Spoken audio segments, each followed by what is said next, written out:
Le patrimoine de cheveux diminuant au fil des années, il est très important de respecter tout follicule lors d'une intervention médicale ou chirurgicale pour alopécie. En effet, quelle que soit la méthode utilisée, lambeau de rotation, réduction tonsurale avec ou sans extenseur de Fréchet, bandelette, micropunch, elle ne doit pas blesser ou détruire les follicules existants. C'est pourquoi il faut chercher à limiter ou à supprimer les causes.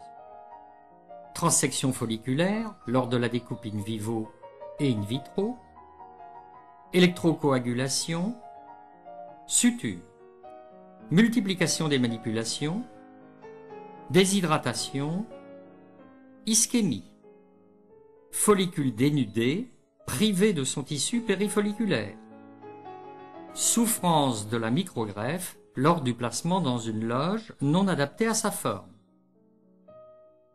perte des cheveux télogènes. Ma préférence, après 27 ans d'observation clinique, d'études microscopiques, histologiques, géométriques et biologiques, va à la méthode des microprélèvements folliculaires directs.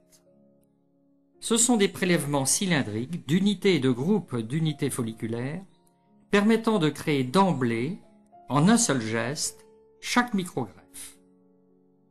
Cette technique a pour but d'éviter les saignements, les points de suture, la multiplication des manipulations et des gestes de section. En ce qui concerne l'anesthésie locale, il est préférable d'utiliser des seringues et des aiguilles dentaires. Pour ne pas avoir à changer de carpule lorsqu'elle est vide, j'ai imaginé et fait fabriquer un support stérilisable pour aspirer la xylocaïne adrénalinée à 1%. L'assistante présente les seringues à la demande. La xylocaïne est répartie dans un premier temps sur la zone occipito-temporale, privilégiant le trajet des deux nerfs d'Arnold et des deux nerfs auriculaires postérieurs. On attendra le deuxième temps opératoire, celui de la création des sites receveurs, pour anesthésier la zone antérieure frontotemporale, en privilégiant les nerfs frontaux internes et externes et les nerfs auriculo-temporaux.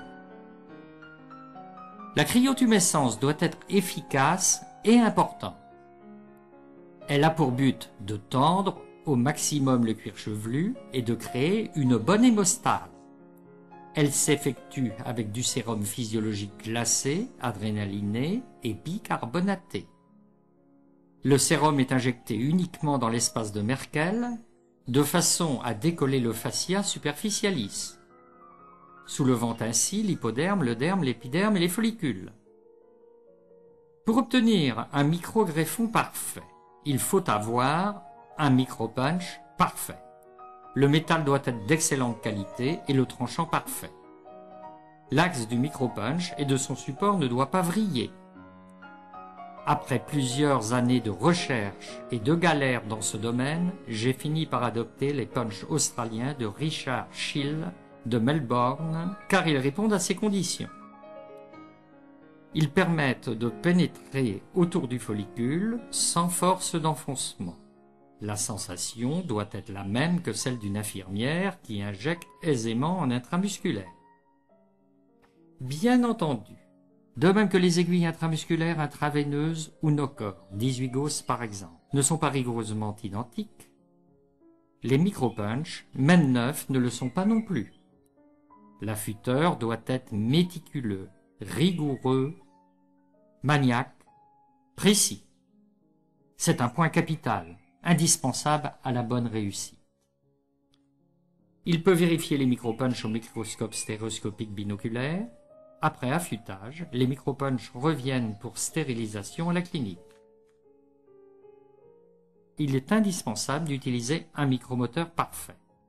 La vitesse sera adaptée à la fermeté, à la tension et à l'épaisseur du cuir chevelu. Le temps de contact entre le microprélèvement et le micropunch sera réduit au minimum, de l'ordre du dixième de seconde. Il existe actuellement des micropunch stérilisables, Biener. Enfin, le geste du praticien doit être précis et ses assistantes chirurgicales très entraînées. Le microscope stéréoscopique binoculaire indispensable pour découper les bandelettes et pour vérifier l'affûtage des punches, est utile pour trier les greffons. Il est inutile pour la découpe, puisque celle-ci est déjà faite lors du microprélèvement folliculaire direct. Des lunettes grossissantes suffisent.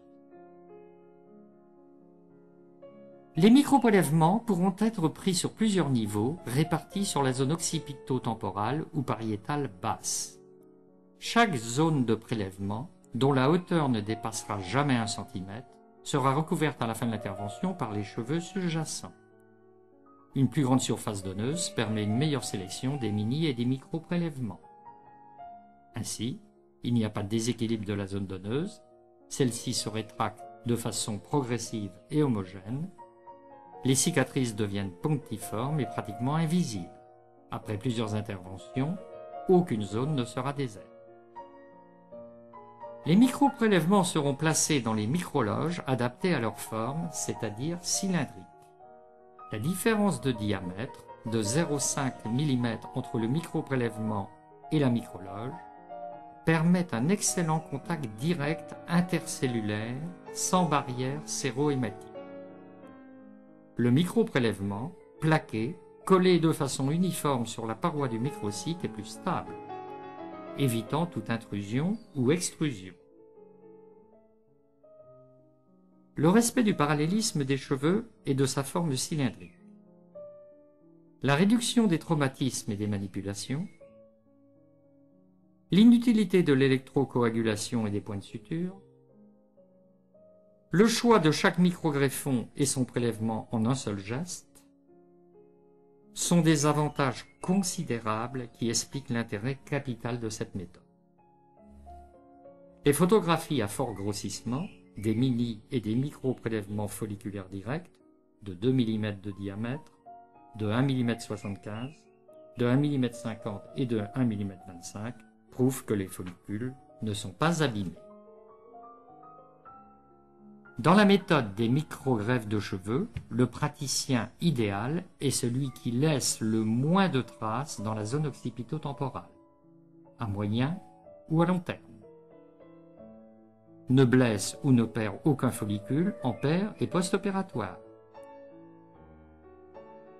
Il doit être un véritable artiste dans l'habile répartition des micro-prélèvements dans les zones receveuses, chaque patient étant différent.